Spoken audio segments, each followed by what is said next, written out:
Hello friends, एक बार फिर से आपका स्वागत है यदुराज एकेडमी के ऑनलाइन स्पेस में। ठीक है, ये मेरी वीडियो का पार्ट 2 है।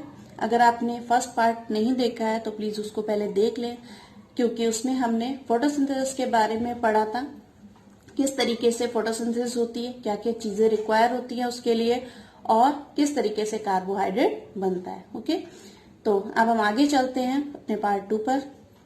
Bujo has observed some plants with deep red, violet, brown leaves. He wants to know whether these leaves also carry out photosynthesis. अब वो जानना चाहता है कि क्या कुछ प्लांट्स होते हैं जिनमें जो लीव्स हैं उनका कलर ब्राउन भी होता है, येलो भी होता है, वॉयलेट भी होता है। कि तो क्या उनमें फोटोसिंथेसिस होती है या फिर नहीं होती? बिल्कुल होती है। वो जो लीव्स है उनके दूसरे कलर दिखते हैं, उनमें क्लोरोफिल प्रेजेंट रहता है, पर जिस कारण से वो रेड, वॉयलेट, ब्राउन दिखते हैं वो कारण है पिगमेंट्स। ठीक है, तो उनमें जो ब्राउन, रेड और वॉयलेट के पिगमेंट्स हैं उनकी क्वांटिटी ज्यादा होती है और क्लोरोफिल की क्वांटिटी कम होती है। ओके, तो क्लोरोफिल उनमें रहता है और फोटोसिंथेसिस भी होती है। तो नेक्स्ट ये पैचेस आपको दिख रहे हैं, इनमें ही फोटोसिंथेसिस होती है। ओके, यहाँ पर एल्गी छोटा सा दिया हुआ है। एल्गी क्या होती है? These are generally formed by the growth of organism called algae. Algae, अगर आप कभी बाहर आपने देखा होगा, कुछ पत्थर स्टोन्स होते हैं, उनके ऊपर ग्रीन कलर का कुछ दिखता है बारिश के मौसम में, या वाटर के सरफेस पे आपको ग्रीन कलर की लेयर दिखती है, उसको हम कहते हैं एल्गी। कुछ टाइनी लीव्स होती हैं छोटी छोटी, उनको हम एल्गी कहते हैं। ठीक है, अच्छा, algae can also prepare their own food by photosynthesis. ये इंपॉर्टेंट है, एल्गी जो होती है वो अपना खाना खुद बना सकती है by the process of photosynthesis, इसीलिए वो आपको ग्रीन कलर की दिखाई देती है।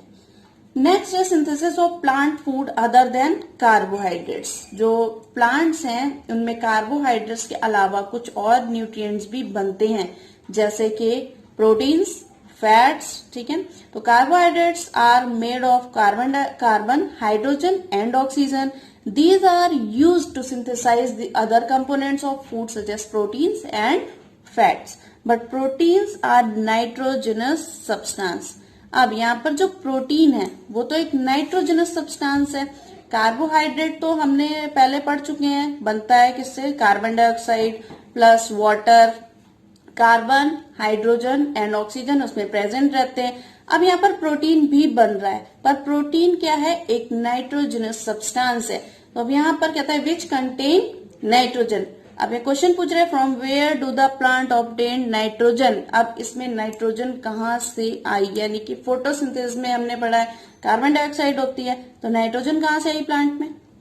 जैसा कि हम जानते हैं nitrogen is present in the abundance in gaseous form in the air. हमारे एटमॉस्फेयर में सबसे ज्यादा पाई जाने वाली जो गैस है वो है नाइट्रोजन। ओके, तो plants can not absorb nitrogen in this form. जो हमारे प्लांट्स होते हैं वो डायरेक्टली इस गैस को यानी नाइट्रोजन को एब्जॉर्ब नहीं कर सकते हैं।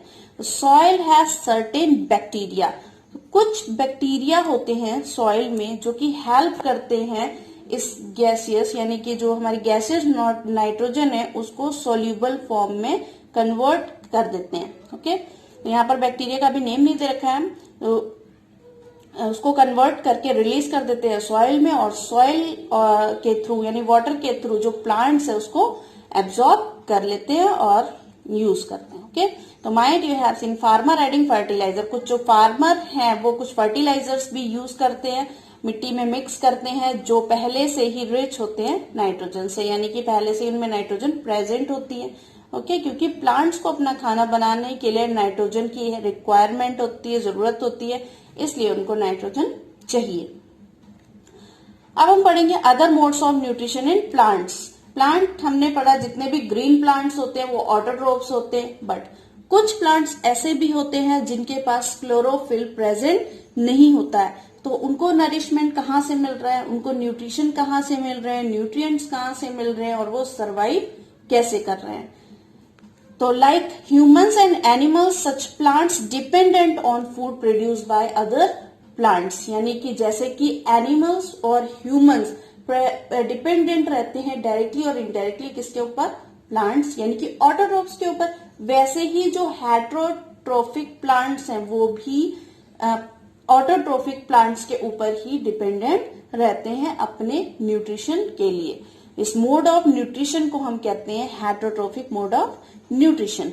इसका एग्जाम्पल आपको कैस्क्यूटा दे रखा है। कैस्क्यूटा एक पैरासिटिक प्लांट है जिसको हम हिंदी में अमर बेल भी कहते हैं। ठीक है, आपने कभी ध्यान दिया होगा, it does not have chlorophyll, इसके पास क्लोरोफिल नहीं होती है। कभी अगर आप बाहर गया हो तो आपने देखा होगा बड़े बड़े जो ट्रीज होते हैं उनके ऊपर येलो कलर की एक बेल होती है, यहाँ नीचे दे रखा है, ये देखिए येलो कलर की एक बेल सी चढ़ जाती है बड़े से पेड़ के ऊपर। तो ये जो नीचे प्लांट है ये ग्रीन प्लांट है और ऊपर जो आपको येलो कलर का दिख रहा है ये कैस्क्यूटा है। ठीक है, अमर बेल है। तो ये क्या करती है, ये धीरे धीरे जो ग्रीन प्लांट है उसके न्यूट्रिएंट्स लेते रहती है। ठीक है, तो इसको हम कहते हैं पैरासाइट, और जो ग्रीन प्लांट है उसको हम कहते हैं host. The plant on which it climbs is called the host. Host क्या करता है, अपना खाना खुद बनाता है, और जो कैस्क्यूटा है वो रेडीमेड फूड को यूज करता है, यानी इसके बनाए हुए खाने को ये ले लेता है। ये इतनी मेहनत से खाना बनाता है और ये सारा का सारा खाना ले लेता है। ठीक है, तो रेडीमेड फूड ले लेता है। तो कैस्क्यूटा इज कॉल्ड द पैरासाइट। तो इस तरीके के ऑर्गेनिजम्स को, इस तरीके के प्लांट्स को हम पैरासाइट कहते हैं, जो अपने होस्ट को बिना मारे अपना खाना या अपने न्यूट्रिएंट्स लेते रहते हैं इजीली, आसानी से। ओके, तो Paheli wants to know whether mosquito, कुछ एनिमल्स भी हैं जो कि ह्यूमन बींग्स के या फिर किसी और अदर एनिमल के अंदर रह के, बॉडी में रह के उनके न्यूट्रिएंट्स को लेते हैं, जैसे कि मॉस्किटो, बेडबग होता है खटमल। ठीक है, लीचेस सक और ब्लड ऑल्सो अ पैरासाइट, ये भी पैरासाइट होते हैं। ठीक है, जैसे होस्ट, आप अगर आपको समझ आया, होस्ट जैसे आपके घर में कोई गेस्ट आता है तो आप उसके लिए होस्ट होते हो। ठीक है, और जो गेस्ट होता है वो हमारे लिए पैरासाइट होता है। ओके, पिक्चर प्लांट नेक्स्ट है आपका इंसेक्टी। कुछ प्लांट्स जो है वो इंसेक्टिवरस प्लांट भी होते हैं, यानी इंसेक्ट ईटिंग प्लांट्स, जो कि इंसेक्ट को खाते हैं, उनको हम इंसेक्टिवरस प्लांट कहते हैं। इसका एग्जाम्पल है पिक्चर प्लांट। ये पिक्चर प्लांट है, इसकी ये लिड है, यहाँ पर इंसेक्ट आता है, फिर ये लिड क्लोज हो जाती है और जो इंसेक्ट है वो इसके अंदर चला जाता है। ओके, ट्रैप हो जाता है। अगला मोड ऑफ न्यूट्रिशन है सैप्रोट्रोफ्स। ठीक है, इस मोड ऑफ न्यूट्रिशन को हम कहते हैं सैप्रोट्रोफिक, और जो ऑर्गेनिज्म ये मोड ऑफ न्यूट्रिशन करते हैं उनको हम कहते हैं सैप्रोट्रोफ्स। ठीक है, तो ये जिस तरीके के ऑर्गेनिज्म होते हैं वो डेड एंड डिकेइंग मैटर से अपने न्यूट्रिएंट्स को लेते हैं, यानी सड़े गले सब्सटेंसेस पे ये ग्रो करते हैं, उनसे अपने न्यूट्रिएंट्स लेते हैं और सरवाइव करते हैं। ठीक है, तो पॉकेट्स ऑफ मशरूम है। मशरूम आपने देखा होगा कई बार, ये वेजिटेबल है। ओके, उसको हम खा सकते हैं। ये ग्रो कहां पर होती है, डेड एंड डिकेइंग मैटर पे। ओके, अच्छा, ब्रेड, आपने ब्रेड का टुकड़ा कभी देखा होगा, एक दो दिन आप रख दोगे तो इस तरीके का उस पर ये उग जाता है, इसको ब्रेड मोल्ड कहते हैं। ब्रेड मोल्ड यानी एक तरीके की fungus. These organism are called fungus, यानी जो सैप्रोट्रोप्स होते हैं, सैप्रोट्रोप्स, इन ऑर्गेनिजम्स को हम कहते हैं फंगस। ये सड़ी गली चीजों पे बहुत ही इजीली ग्रो कर जाते हैं। This mode of nutrition in which organism take in nutrients from dead and decaying matter is called saprotrophic nutrition, और जो ऑर्गेनिज्म ये मोड ऑफ न्यूट्रिशन करते हैं उनको हम कहते हैं सैप्रोट्रोप्स। ओके, अच्छा, कुछ पिकल्स यानी अचार, लेदर, इनमें आप इजिली देख सकते हो कि फंगस लग जाती है। Okay, Paheli is came to know whether the beautiful shoes, her beautiful shoes which she wore on special occasions were spoiled by fungi during the rainy season. बहुत इंपॉर्टेंट है, यहाँ पर रेनी सीजन की बात हो रही है। अच्छा, वो देखती है सडनली, अचानक से जब रेनी सीजन आता है तो उसके जो सुंदर से शूज होते हैं लेदर के, उसमें फंगस दिखने लग जाती है, उसमें फंगस लग जाती है।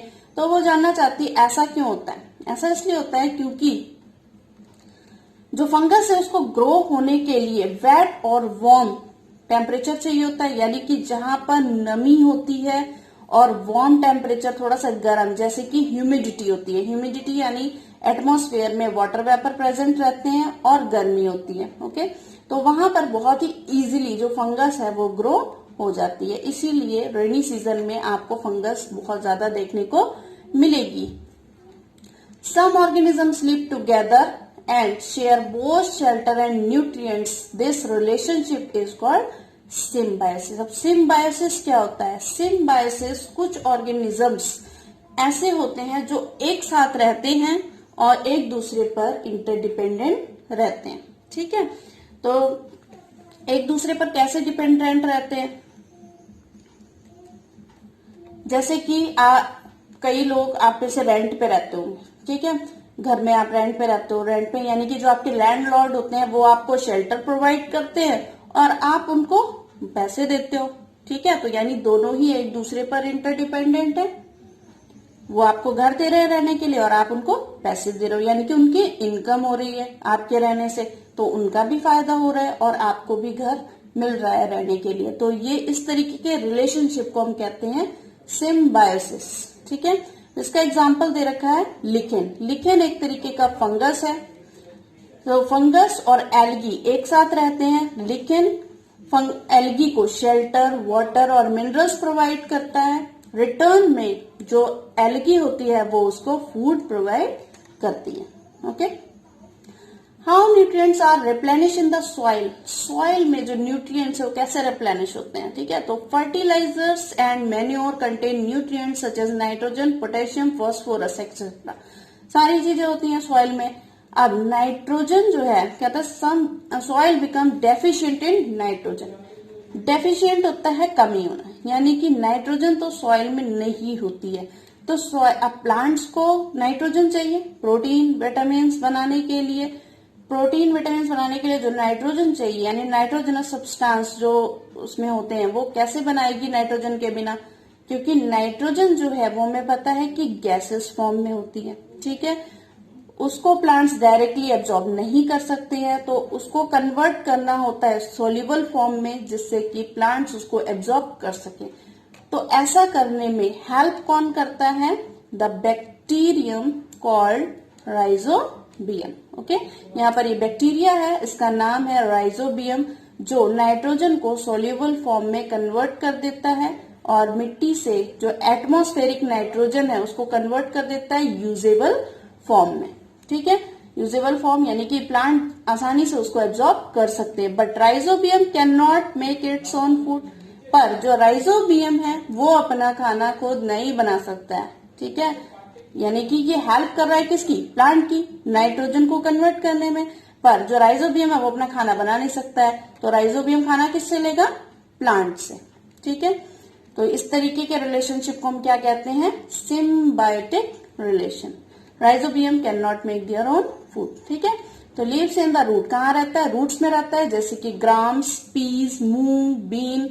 इस तरीके के प्लांट्स को हम कहते हैं लेग्यूमिनस प्लांट्स या फिर legumes, and provide them with nitrogen. It returns, जो प्लांट है वो प्रोवाइड करता है food and shelter to the bacteria, इस बैक्टीरिया को। Okay, the symbiotic relationship, this association is of great significance for the farmer. इससे क्या होता है कि फार्मर का बहुत ही फायदा होता है। फार्मर्स को अलग से जो नाइट्रोजिनस फर्टिलाइजर्स होते हैं वो लेग्यूमिनस प्लांट्स में ऐड नहीं करने पड़ते हैं। लेग्यूमिनस प्लांट मोस्टली पल्सेस होती हैं, ज्यादातर दालें होती हैं या फिर गेहूं, चावल, ये सब लेग्यूमिनस प्लांट्स होते हैं। ठीक है, तो अब हमने यहाँ पर हमारा ये पूरा चैप्टर कवर हो चुका है। आपने पैरासाइट के बारे में पढ़ा, सारा ही हमने पढ़ लिया, कवर कर लिया। आई होप कि आपको ये चैप्टर समझ आया होगा। यहाँ पर ये कीवर्ड्स दे रखे हैं। ऑटोट्रोफिक न्यूट्रिशन हमने कर लिया है, chlorophyll, heterotrophs, host, insectivorous, nutrients, nutrition, parasite, photosynthesis, saprotrophic और स्टोमेटा। ठीक है, यहाँ पर सारा कवर हो गया है। आपको चैप्टर समझ में आया है तो प्लीज आप इसको लाइक करें, और आपको कोई डाउट है तो आप कमेंट करके मुझसे पूछ सकते हैं। Thank you for watching my video. मिलते हैं नेक्स्ट वीडियो में।